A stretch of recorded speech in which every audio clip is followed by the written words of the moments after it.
Doing well, thank you.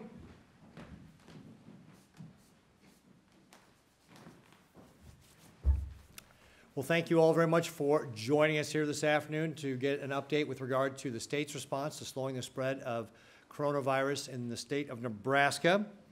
As always, we're going to start with reminders. We're on day 14 of 21 to stay home, stay healthy, stay connected. We've got our rules with regard to how we can keep Nebraska healthy. As always, it starts with stay home, no unessential trips outside your house. The second rule is work from home if you can. If you're going into the workplace, stay socially distanced. That's always a good idea. Number 3 is shop once a week. Go by yourself, don't take the whole family. Have a list, be prepared, be efficient, get in and get out. Number 4, help children to socially distance by keeping them at home to play, avoid playgrounds and large group sports. Number 6 is help seniors, number 5 is help seniors. If you can run errands for them or go do their shopping, that way they can stay in and help make sure that they're not coming in contact with people, but don't go visit a nursing home. We're not allowing visitors there. And then number 6, of course, is exercise daily, but do it at home or do it in an appropriate, socially distanced kind of way. So with that, I also want to remind people about our Test Nebraska program. Crush the Curve, testnebraska.com. We've gotten over 50,000 people to register, but folks, we're still behind Iowa. We need more people to register, so take the Nebraska Test Challenge. Hashtag Test Nebraska Challenge. Go register, get the assessment. It takes 5 minutes. Your data is kept in an encrypted database. It's secure. The state's only going to use it for that testing. Like I said, it takes 5 minutes to do, and then once you get it done, go out and challenge 5 more of your friends to do it. Let's use, that social media viral stuff going on here to fight this virus, right? If we can get this to go viral, we can fight the virus. So next, Ramadan. Today, Ramadan begins. So first of all, we want to wish well and happy Ramadan to the folks who are going to be celebrating that. And just like we did with Easter, please celebrate with just the folks in your household while we're staying home and staying healthy. That's important. And then finally, we've got a couple of guests who are going to be joining us today. Steve Wellman, who's our Director for Agriculture. He's going to be talking about some ag updates. Karen Vincent is going to be talking about some updates with regard to WIC, Women, Infants, Children program. I'll first call Steve up here. He's going to be talking about a variety of ag updates, one of which is that we're forming a detasseling task force to work with contractors and seed corn companies around what can be done to make sure we're socially distancing with regard to folks who are doing detasseling here in the state of Nebraska. Detasseling corn is one of those great traditions we have here in Nebraska. It builds teamwork, work ethic, allows young people the opportunity to get that job, helps teachers and so forth over the summer as well. So detasseling is just a part of our culture here in Nebraska. And so now I'm going to call up Director Wellman to say a few words about detasseling and your other ag updates. Thank you. Well, thank you, Governor Ricketts. So it's springtime. It's planting time. It's time for the farmers to plant our spring crops. It's time for our gardeners to get out in the garden and do what they love to do. It's also time for our landowners to spruce up around the house and their place, do some landscaping, those types of things. And tomorrow is Arbor Day, right? Started in 1872 by J. Sterling Morton to plant trees. So it's a great reminder to plant trees and join the tradition started by J. Sterling Morton. So to do all that planting, we do need supplies. We need seed. People that will have to go out and maybe purchase some plants, go to the nurseries, those types of things. So the Department of Agriculture has issued some guidelines basically to the nurseries and garden centers to give guidance for the COVID-19. Basically, our guidance is follow the steps that we've had in place, follow the suggestions for Governor Ricketts for social distancing. But we also will add to that a little bit. First of all, we do have also the state health directive, and we have the local directed health measures that may be in place. So these nurseries and garden centers need to follow those directed health measures as they set up. In addition to that, we would suggest that they expand their footprint. They give more space for people, the customers, to move around. Maybe they put some tape down. They help direct traffic, similar to what we're doing in the grocery stores and those other stores, and just allow for shopping to take place, purchases to take place, but allow for social distancing and work to crush the curve. In addition to the nurseries and the garden centers, we also we have directives out for farmers markets. The farmers markets are generally this time of year, fairly soon they would start up. And those farmer markets are not something that the Department of Agriculture operates, but we do work with the local entities, whether the cities or whoever organizes those farmer markets. And so we have some guidance out. It's on our website. It's on nda.nebraska.gov. Basic guidance, again, similar to what we're doing with the nurseries and garden centers, but a reminder to, for example, to not hand out samples of food during the COVID-19 response, to give more space, to have sanitizers out in the area where the consumers are. And let's not forget to remind the consumers and the customers to take precautions to protect themselves, whether it be masks or gloves. You know, only pick up the products that you're going to purchase. And if it's at the farmers markets, the vendors should be the ones handling those goods, and they should have gloves on at all times when they package up the purchases for the consumers. The other thing I would like to talk about is with the farmers markets, we do have, and it fits in quite nicely, I believe, with what Karen is talking about today with the WIC program. The Nebraska Department of Agriculture does offer coupons to WIC-eligible participants, and they can use these coupons at farmer markets. So it's basically $24 per person, and they can get these coupons at the Department of Agriculture, call our staff, and then they can use these coupons at the farmer markets to make those purchases through the WIC program. The governor also mentioned the detasseling task force that we're beginning to set up. We have a great value-added business here in Nebraska with the corn production system and the vital service that the detasselers play in adding that value to our crops here in Nebraska. About 7,000 people participate in detasseling each year here in Nebraska, and we want to make sure that we are doing everything we can to protect that workforce as they come into the fields for social distancing and COVID-19 precautions. So this detasseling task force will be chaired by myself. We have participation from the major seed companies. We have participation from the detasseling contractors, and then we're also will be finalizing that task force with a couple of growers. And we look forward to working through that and making sure that we have the protocols in place for the safety of their workers. You know, last year when we went out and detasseled, the governor and I and some others did, and we had a 20-minute safety training before we went out and detasseled. So I'm sure they're well aware of safety protocol. I know they are, and we'll work to incorporate COVID-19 safety into that protocol for them. And then one last thing on the national scale, USDA has announced recently that there is $16 billion of direct aid to producers that will be forthcoming.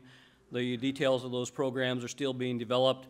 Those direct aid programs will be administered by the Farm Service Agency.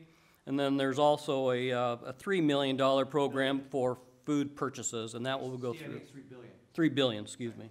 $3 billion of food purchasing through USDA Agricultural Marketing Service. So more to come on that, but those are some of the things that are going on with Department of Ag. And one thing on the farmers markets, if they're interested, go to ourbesttoyou.gov, or go to our main website, find the logo that says Farmer Markets, and you can find information about your local farmer markets, where they're located at, and also the vendors that are supplying produce to them. Thank you. Great, thank you, Steve. And a couple things, Steve mentioned that tomorrow is Arbor Day. Usually that is a state holiday, well, it's still a state holiday, but I want to assure people that in the Department of Labor and in the Department of Health and Human Services, we will be on working to be able to process applications for folks, for those families who need those services. So even with the state holiday, we will still have people working to be able to make sure we get those unemployment checks out and all the other benefits that come through the Department of Health and Human Services. And speaking of the Department of Health and Human Services, we've got Karen Vincent here, who's going to talk to us about the Women, Infants, Children program, the WIC program. And some of the things that are going on with that program, because USDA has waived some of the requirements, we here at the state of Nebraska have followed suit. I've signed an executive order waiving some of those some of the requirements. It's that WIC program serves 33,000 women and children across the state of Nebraska at 100 sites. It's an important program, and so with that, Karen, I'm going to call you up to give us a few more details. Thank you. Thank you, Governor. So the special supplemental nutrition program for women, infants, and children, or often referred to as WIC, is a federally funded program that does give free healthy foods, nutrition education, and breastfeeding support to income-eligible women who are pregnant or have just had a baby, infants, and children under 5 years old. So as the Governor mentioned, Nebraska WIC serves 33,000 women and children each month at over 100 sites across the state, but we do expect that that number of women and children served to increase due to the current pandemic. So all caregivers of children up to 5 years old are welcome to apply for their child, and the WIC program often has fathers, guardians, or foster parents apply for their children. With restrictions in place to slow the spread of the coronavirus, many of Nebraska's families may be experiencing temporary changes in income, and WIC may be a program to help put healthy foods on the table for these families, even if a change in income is only temporary. Pregnant women, moms of infants, and families with children up to 5 years old may be able to get foods at no cost through the WIC program. WIC has different food packages that include specific nutrient-rich foods for a pregnant mother, infant or child, or a woman who is breastfeeding or not breastfeeding. WIC has different food package. Some foods that could be available to families include peanut butter, beans, fresh fruits and vegetables, milk, cheese, yogurt, whole grain bread, whole grain pasta, baby food, and formula. WIC provides an electronic card similar to a debit card that can be used to buy these foods at the grocery store. Families who participate in other programs like SNAP or Medicaid are automatically income eligible for WIC. WIC's income guidelines are generous, and some families may qualify without even realizing it. For example, a family of 4 with a gross income of $47,638 would be income eligible for WIC. And the best way to know if you qualify is by visiting the website signupwic.com and calling a WIC office near you. You can also find the WIC income guidelines on the Nebraska DHHS WIC website. In addition to free healthy food, families that participate in WIC also get free nutrition and health education. In the past, families would get to meet with a nurse, dietitian, or nutritionist to see how their child is growing, how well mom is gaining weight during pregnancy, and to screen for their iron level. But with new recommendations for social distancing, the USDA has temporarily waived some requirements so services can be provided remotely. Even though families aren't having to come into the WIC office during this time, WIC is still working to help families stay connected and healthy. Nutrition, breastfeeding, and health education is now happening over the phone. WIC families across the state have been very appreciative and are glad that they don't have to come into the office during this time. Even with meeting over the phone, many participants have reported these visits to be very helpful, especially during this time when many families are balancing more responsibilities with children at home, and some may be socially isolated. The WIC program also provides information to families about other services available in their community. WIC is a network of nurses, dietitians, lactation consultants, and other moms who help women with their breastfeeding goals. At each WIC appointment, moms have access to breastfeeding support. Breastfeeding often can be difficult for new moms, and with social distancing restrictions to slow the spread of the coronavirus, many moms may not be able to do as many weight checks for their babies or have the social support of friends and families that they normally would. WIC has been working hard to provide breastfeeding support during this time to help fill that gap for new moms. And WIC breastfeeding peer counselors are moms who have breastfed before, and many WIC offices across the state have groups of these moms who are ready to give a phone call or a text to WIC participants to provide that extra support. During these isolating times, there have been reports that these check-ins have made a huge difference for first-time moms who are starting to breastfeed. WIC can help you to have access to free healthy food, nutrition education, and breastfeeding support during these hard times. So if you or someone you know is pregnant, just had a baby, or is the parent, guardian, or foster parent of a child under 5 years old, visit signupwic.com and call to see if you qualify for the WIC program. Thank you. Thank you, Karen. Appreciate it. Thank you for all the work that you and your team are doing to help our families that are in need across the state. So, and thanks for being flexible during this pandemic too to be able to do that. So, as many Nebraskans are. All right, so next I wanted to hit upon, we have unemployment numbers that are at 12,045.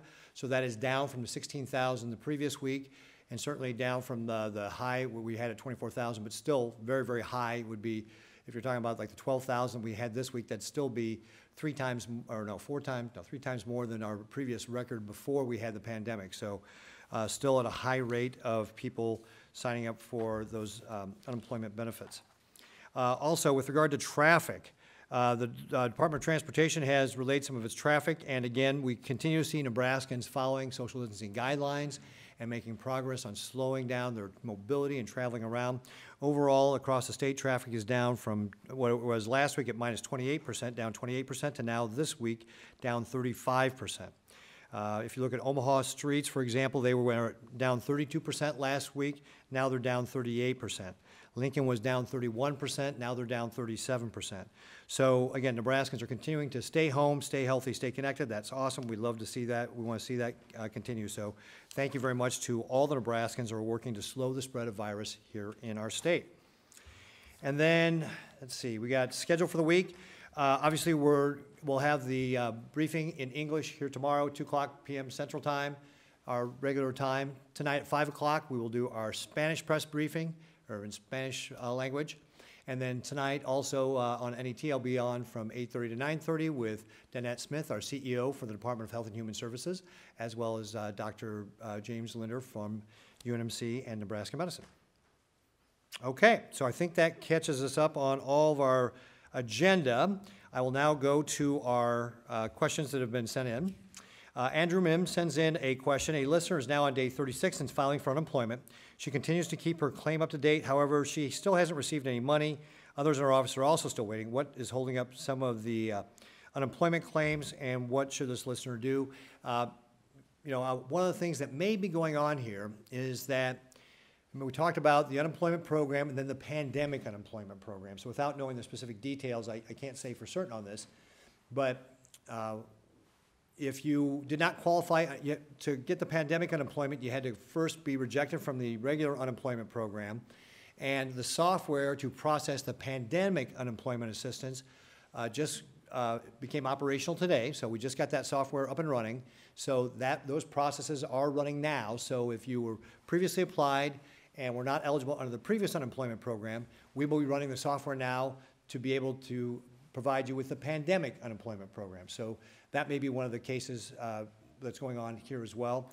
And I just want to again highlight that we've received a large number of applications, obviously. John Albin, our labor commissioner, has taken his team up from about 34 people as far as claims adjudicators up to 166 adjudicators to help process this. We're still shooting to process about 75% of the applications between 21 and 28 days. Previously we were about 97% of our claims were being processed in that 21 to 28 day time frame. So we are obviously seeing the impact of the additional claims being processed.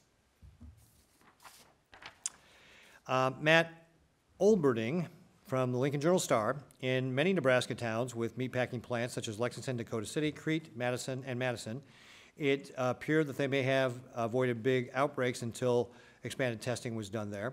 With that in mind, and what do you think? With that in mind, and what has been seen in many of the meat processing communities, are there any plans to do expanded testing in places like Schuyler and Nebraska City, which have large processing plants but have yet to report very few cases?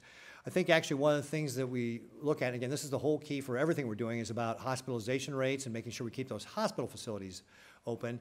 And that's what we saw with Grand Island, is that we did the testing. We saw the high rates of people testing positive. We saw that in Lexington. That was kind of our early warning sign. And so we mobilized resources to be able to work with the hospital systems, and they're all working very, very hard. They're doing a great job. But for example, to transfer patients out, to make sure there was space available in those hospitals. And that's one of the things. So we certainly will do testing where we need it. We deployed to be able to do that. And we work those teams around the state. With regard to Nebraska City and Schuyler, I don't have the specific information on when they're going to be tested, but you can imagine that we will be staying in touch with the local public health departments about their facilities, and when they see something going on, they obviously let us know so we can deploy resources. Grant Schulte of the Associated Press. Despite the increase in mail-in ballots, some Democrats are arguing that it's irresponsible to allow in-person voting in Nebraska's upcoming primary. They say it's only being allowed because Republicans don't want to do anything that may help Democrats. Can you address that criticism? We have sent out early ballot requests to every voter in Nebraska, and we are seeing a huge response of people turning in those ballots. And by the way, those early ballot request forms are due May 1st, so you need to get those mailed back in if you want to plan to get a mail-in ballot. And that's a great way to do it. We've been encouraging people to do that. However, we don't want to disenfranchise voters who want to go to the polls. This is something that we have done forever in our state, is allow people to go to polls. We've done it through pandemics, we've done it through wars, and many Nebraskans prefer to vote through polling. So we are not going to follow the Democrats' plan to disenfranchise voters by closing polling. The Secretary of State's been very clear that he has been taking steps to make sure that the polls will be open and we can process this in a good way. We're certainly encouraging people to mail in their ballots if they want, but we're not going to follow the Democrats' plan to disenfranchise voters. Why is it so important to allow in-person voting? I think I just covered that. Based on recent surges in Hall and Dawson counties, are there any plans to extend DHMs in those counties or other parts of the state? The DHMs are coming up due at the end of the month. So Douglas, Sarpy, and Cass counties will be first on April 30th. We have a number of counties that follow on May 6th, including Lancaster, and then the rest of the counties on May 11th. So I'd say we are working on the DHMs that will follow those DHMs that are expiring. So I'd say just stay tuned. We'll have announcements on those as they are ready. And are we now expecting a peak later peak in cases? Again, if you look at some of the models there, the dates do tend to move around. The whole thing that we are focused on, though, is not about the peak cases so much as hospitalization, right? We want to make sure that every Nebraskan who needs that hospital bed, that ICU bed, that ventilator, can have access to that bed or ventilator. So that's what we're all focusing everything around, is making sure that those are available for folks. Tara Campbell, WWT. Are there any plans to try to speed up processing times for unemployment applications? So, yeah, absolutely. As I've talked about, Commissioner Albin has worked to bring in additional teammates to be able to help process those applications. He's gone out and hired outside firms to be able to help us add staff to those adjudicators. We're up to 166 people now. So we are working to try and get those claims processed as quickly as possible. We have the software up now to be able to do the pandemic unemployment assistance program. Again, if you've already applied, you don't have to do anything. We will go back and pick, if you were rejected for the unemployment insurance program, which you had to be able to get the pandemic, we will go back and pick those up and get those processed. How long should someone expect to wait if they've submitted a claim 6 weeks ago? Again, that could be tied back to the pandemic issues. But again, we're trying to get 75% of those processed within 21 to 28 days. I might point out, I think states like Connecticut's goal is 40 days. So again, people, the systems are receiving a lot more applications than we've ever received before. Steve White, NTV. Grand Island Mayor Steele said he wants to know about the 2 medical officials from the state who have toured JBS on Tuesday and their thoughts. So I have a weekly update with Mayor Steele and the Public Health Director, Teresa Anderson. It'll be tomorrow afternoon is when we do that update, so I'll be happy to fill in Mayor Steele with regard to what Dr. Lawler and Sally Schwedhelm discovered when they were at JBS. I haven't had a chance to talk to them. By and large, they've said they've been very impressed with the steps the food processors have been taking. Obviously, there's always room for improvement, and they've been giving them tips on what else they could do. But they've been very pleased with the steps that those folks have been taking. And by the way, the public health departments have been on the daily calls where this has been updated. So the public health department was aware of those visits. Brian Mastery, WWT. How concerned are you when it comes to children who are missing wellness checks and not getting current vaccinations to avoid potential coronavirus exposure? Some doctors believe this could lead to another health crisis. Okay, so I want to unpack that a little bit because there is no vaccination. The way the question was asked, it made it sound like there's a vaccination for coronavirus. There is not a vaccination for this specific strain of coronavirus, COVID-19. There's no vaccination for that. Also, doctors' offices are not closed. So parents can make appointments to go see their doctors. Now, if they go, I'd recommend wear masks and all those things we talk about as far as social distancing and so forth, but doctor's offices are not closed. The one thing we did do is we prohibited elective surgeries, which I don't believe this actually is impacted by, but we also announced those elective surgeries would be open, hospitals can start performing those on May 4th if they were able to show that they had 30% of their hospital beds available, 30% of their ICU beds available, 30% of their ventilators available, and 2 weeks of PPE on site at their hospital. So, again, I think that if parents are holding off, certainly practice those social distancing guidelines, but you can go visit your doctor, and certainly, again, those elective surgeries will be open May 4th. Liliana Pearson from WOWT says, I've been speaking with a woman who lives in Omaha. She is born U.S. citizen, and so are her 5 children, but she is married to a man who is not a citizen yet. Because they file joint taxes, the entire family does not qualify for stimulus money. She understands her husband is not getting any money, but doesn't understand why she and her children aren't receiving benefits. Again, this is a program that the federal government is doing through the IRS. So we, the state, we're not involved in that one per se. So I'd say probably the best bet is to go see if IRS has a frequently asked questions on that one. I don't know if the IRS has a way that you can reach out to them directly, but it's not a state program, so I'm afraid I can't give you any specifics on that one. And then the governor of California is using disaster relief funds and donations to help families in the situation in his state, and I was reaching out to see if Governor Ricketts is considering doing the same thing. And we actually have community collaboratives who can help families who are in need of assistance, and so I'd certainly refer those families to that. And the First Lady does have a fund that she has set up to be able to help bring relief for families impacted by the coronavirus. I believe a lot of it is focused on the food banks, but I think that, again, that would be something where work through your community collaborative. That would be one of the ways to get assistance if you need it outside of what the state is doing through things like WIC and so forth. So with that, Taylor, do you have questions that were texted in? Don Walton says, do you think meatpacking plants ought to voluntarily apply your standard of 6 feet separation to the production lines to protect their workers? So Don Walton, the Journal Star, asked, do I think that food processing facilities ought to apply the 6-foot distance and social distancing with regard to their lines and so forth? I think meatpacking plants and food processors should be doing everything they can to do social distancing. I've said from the get-go that the 6-foot rule is something that not every business can do, and that's okay. You have to make sure, though, you're doing what you can to be able to put those common sense social distancing guidelines in place. And I know that's exactly what the food processors are doing, because we just talked about it with Dr. Lawler and Shelley Sweetholm going to visit these facilities and telling me personally they've both been very pleased with what the processors are doing, impressed by the steps they're trying to take here to be able to spread things out. I can share with you some examples. I believe at Lincoln Premium Poultry, for some of the folks, for example, who are cutting up the chicken breast, they're actually building little tents around those people. They're putting up plexiglass between different workstations. They're putting up plexiglass in lunchrooms so that you're kind of eating in a phone booth. They're taking the temperatures of people coming in. Everybody's masked.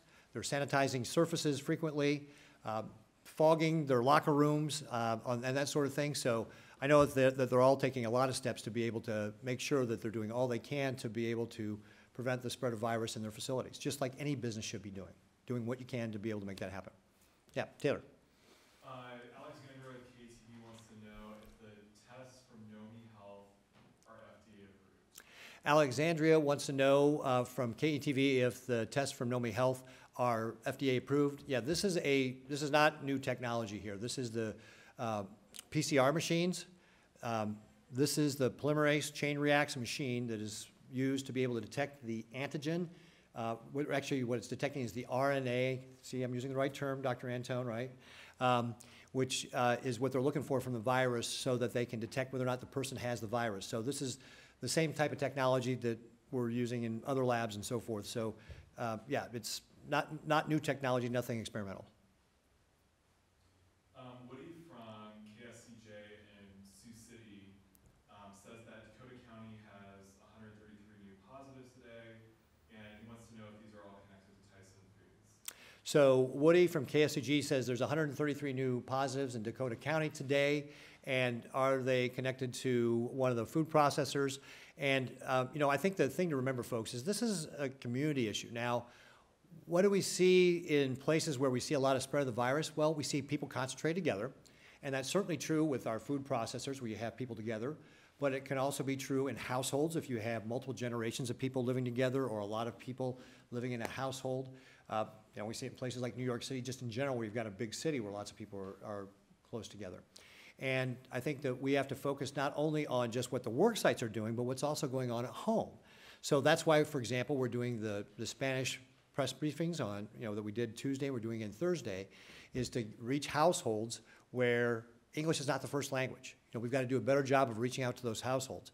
So that's part of what we have to do is remember, this is actually a community problem, not just a specific industry or business problem.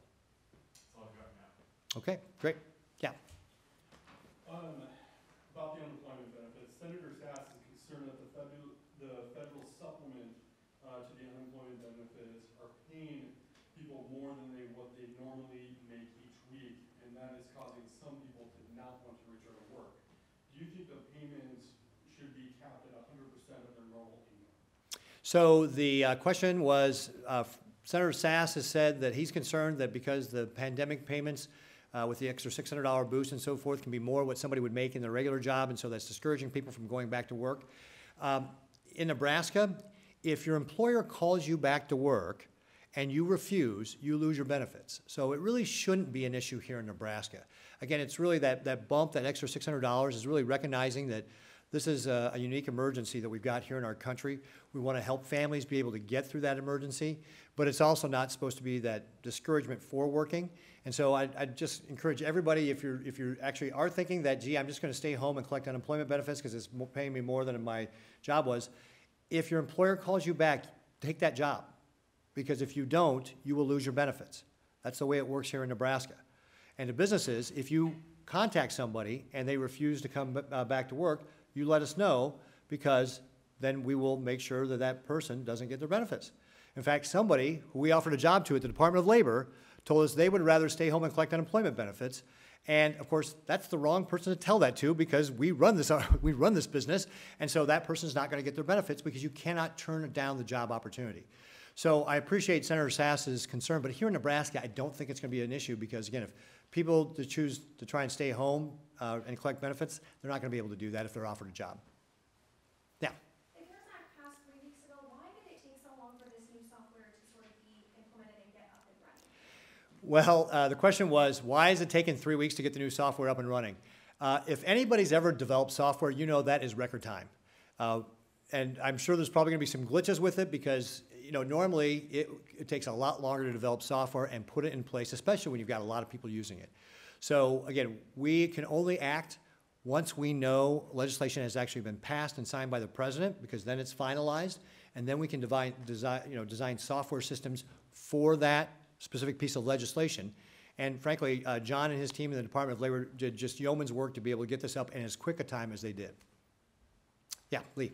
You guys mentioned how the 21 to 28 days, you're aiming to have 75% of the unemployment claims sent back. So if you go back 20 to 28 days from these past few weeks, you would step back into last month. Do you guys have the numbers on if you actually are achieving that 75%? So our commissioner, the question was, do we have the data for the last period that would cover that 21 to 28 days, and what percentage of claims did we get actually adjudicated in that time period? And I've got our Commissioner of Labor, John Albin, here. John, do you happen to have those numbers? What are the most recent numbers for that 21 to 28 day period? You must have it because you're coming up here. Or you have an answer. I have an answer. Thank you, Governor. If you look at the official USDOL statistic for first payments, it says we've been at 97% for the last month for payment within those first 21 days. That figure, the way it's calculated, doesn't count claims that are still pending. We have initiated a task force to go back within our own agency to go back and check to make sure if there are any claims that are older from those a month ago that aren't paid or officially resolved, that we will get on them. And as the governor mentioned, We've had 100,000 claims filed in the last few weeks. We have 40,000 of them that have been processed to conclusion. Now 13,000 of those are probably going to have to go back through the process for PUA, but The pandemic, right? pandemic unemployment assistance. You know, I think we're close. Actual numbers, I don't know. I'll know a lot more this week because we've initiated some new counting within our own department to try and do a case aging, if you will, to measure that. But we don't have an exact figure right now. So I was just for clarification, you mentioned 97%. What exactly was that in relation to? There is a federal report called a 9052 for the Employment and Training Administration that measures when you make a first payment to an individual, it looks back at when that individual made their application for benefits. That number, according to I just ran it on the computer earlier today, is running around 97%. That's overstated by quite a lot, I think, because there are some older claims in there because of the mass. But, you know, I think the crew's been doing a pretty good job of keeping up, all things considered. The tidal wave, I mean, 40,000 out of 100,000, and when you consider that that's basically a year's worth of caseload in 7 weeks, is a pretty good performance by our team. Great, thank you, John. Fred? Governor, you stressed the importance of keeping the meatpacking plants open for the food supply. Is there a tipping point in terms of cases or death where you would make the decision that it was no longer worth keeping open and it should be closed? So Fred asked whether or not, is there a point at which I'd say the meat packing facility should be closed? And we are working with them to keep them open. And so I don't foresee a scenario where I would tell them to close. It really is about their operations and, again, internally they're going to make their own decisions. But we're working very hard to make sure they can stay open because it's vital for our food supply. Can you imagine what would happen if people could not go to the store and get food?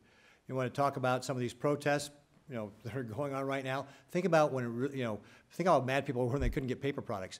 Think about if they can't get food, right, folks? This is why it's vitally important that we keep our food processors open and do everything we can to assure the food supply chain, because we would have civil unrest if that was not the case. Well, they could still get food, couldn't they? I mean, it might not be meat. So Fred says they could still get food, may not be meat. Trust me, this would cause civil unrest. If you think there's people unhappy right now with the steps we've taken, wait till they can't do that. So again, we got to do everything we can to be able to make sure we keep these processors open.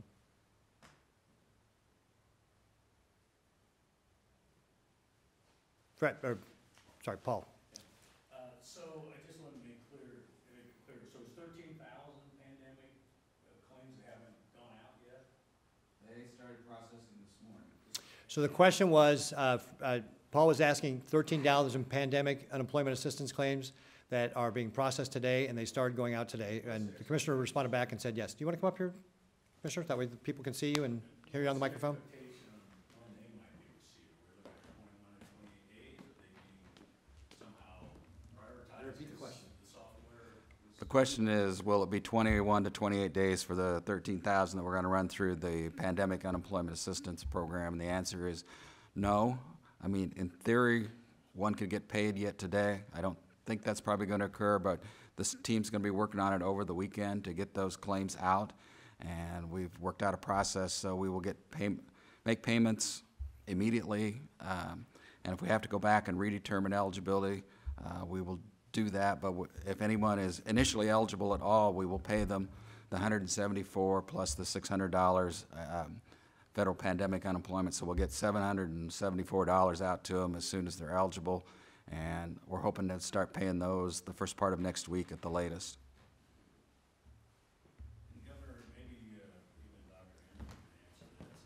I mean, you've already asked about a later peak, and I understand, you're trying to protect the hospitals, but aren't we talking about the pandemic peaking in Nebraska later now? I mean, you're already talking about a detasseling task force, which would be, what, late July and August?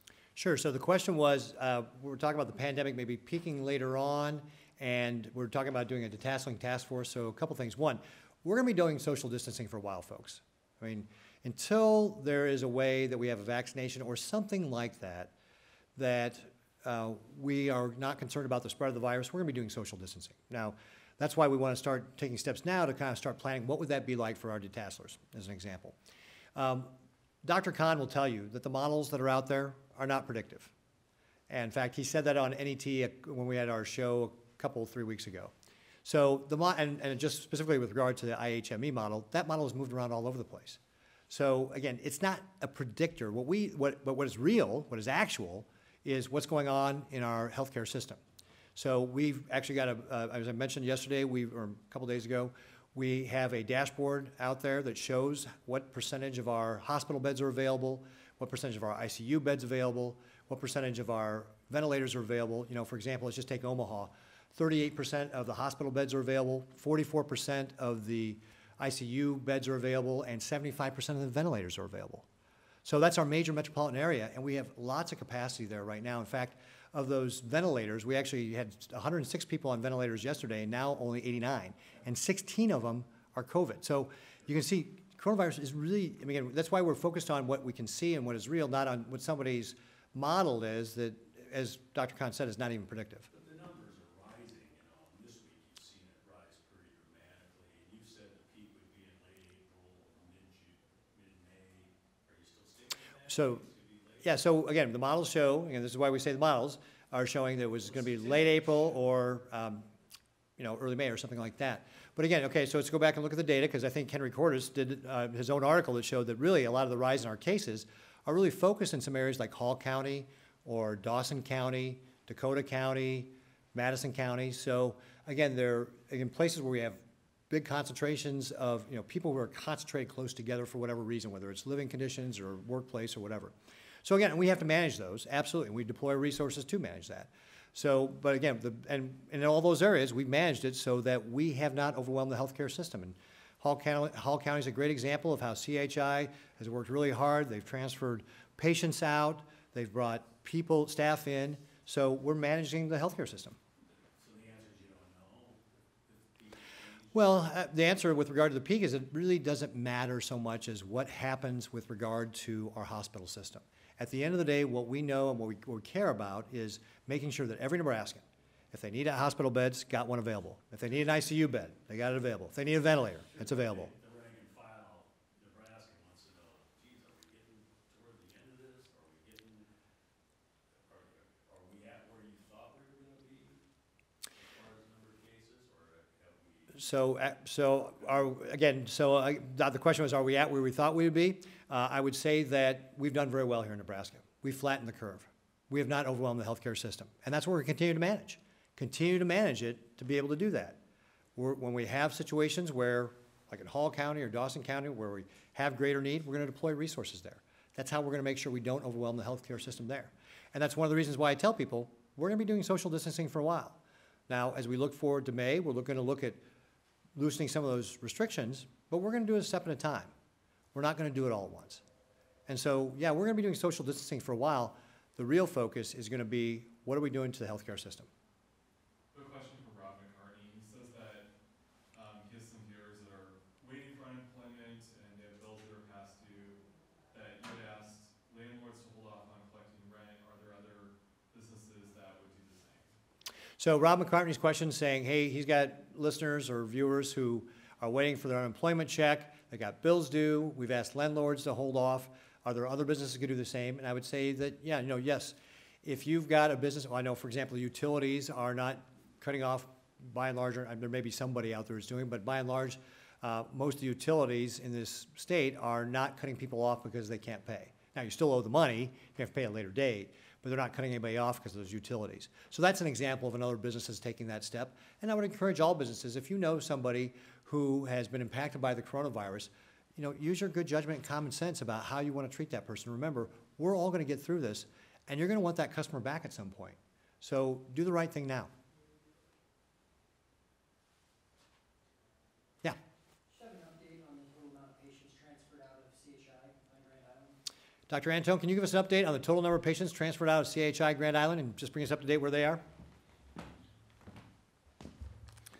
So I'll give two updates, one on CHI Grand Island and one in Lexington County Community Hospital.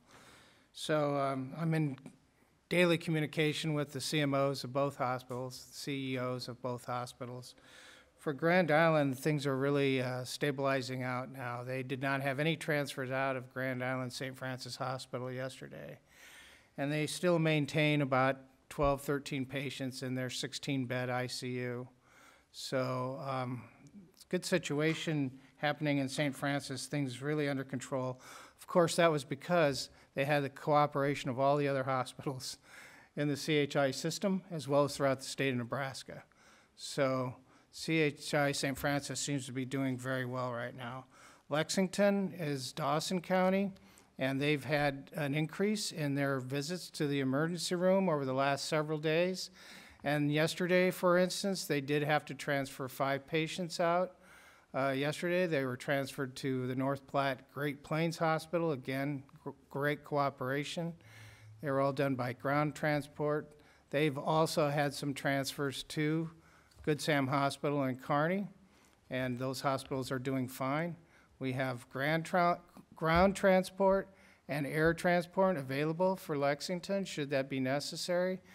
All hospitals in Omaha, all hospitals in Lincoln, Scotts Bluff, North Platte, Kearney, all collaborating to accept patients if that should be needed. So far, a stable situation as far as the health care goes. What the total is that have been transferred out of Grand Island? I think that was his question. Oh, how many total have been transferred out of Grand Island? I would just offer my best estimate here and say probably about 15 patients in total over the last 2 weeks have been transferred from Grand Island St. Francis. And Lexington, you said 5 to one place, and then you said there were some other places. Yesterday, all 5 went to Great Plains Hospital in North Platte. The day before, they went to Good Sam Hospital in Kearney. So how many of those? I think it was 3 to Kearney the day before. When Yeah. you look at those 15 that were transported out, is that because of further medical care, or because you say that the hospital beds and ventilators are available? What is the reason to transport? So the question is for the reason for the transport of any type of patient, either Grand Island or Lexington or any hospital, why they would be transferred out. Number one is both answers, both for other medical care, such as when a patient no longer can be oxygenated well enough using a ventilator, they need to be transported down to Omaha, either CU Medical Center, Bergen Mercy Hospital, or UNMC, to go on a device called extracorporeal membrane oxygenation, which requires special techniques, special care in order to get that patient oxygenated.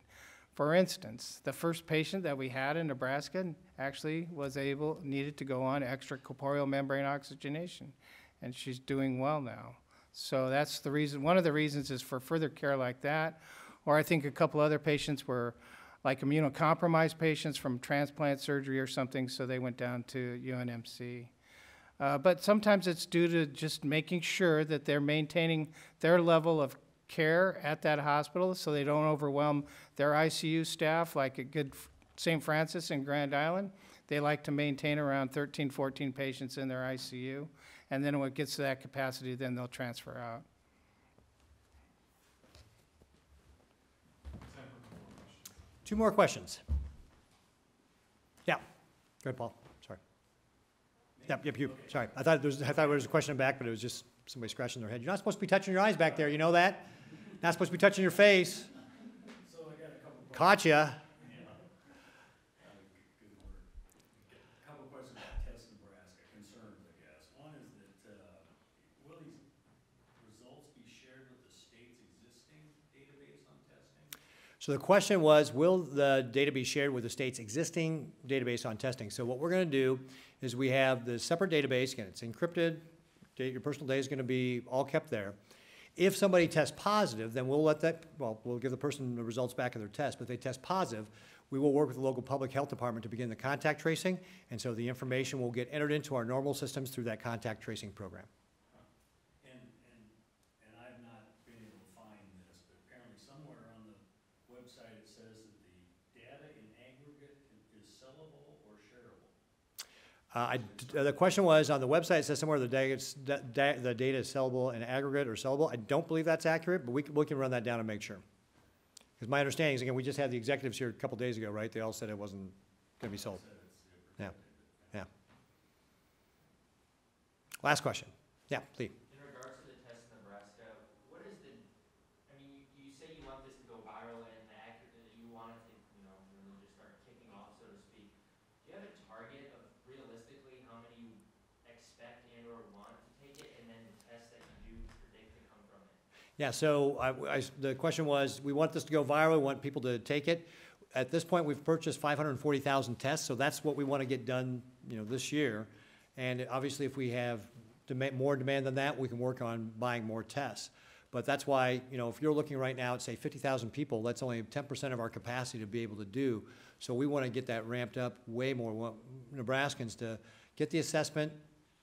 If it's appropriate, we're going to test you, and then we'll trace all the people you've been connected with to make sure they're all isolating, to make sure we're slowing the spread of the virus. And this is going to be one of our tools to be able to do that. Well, again, folks, thank you all very much for coming here this afternoon. Appreciate it very much that you are all here to get these updates. We will continue to give these updates. And again, I want to just thank all the Nebraskans who are working very hard to slow the spread of virus here in our state. And please remember our 6 rules. We got another week left to follow this. And then also, crush the curve. Go sign up at testnebraska.com and challenge 5 of your friends to do the same. Thanks all, and we'll see you tomorrow. Thanks.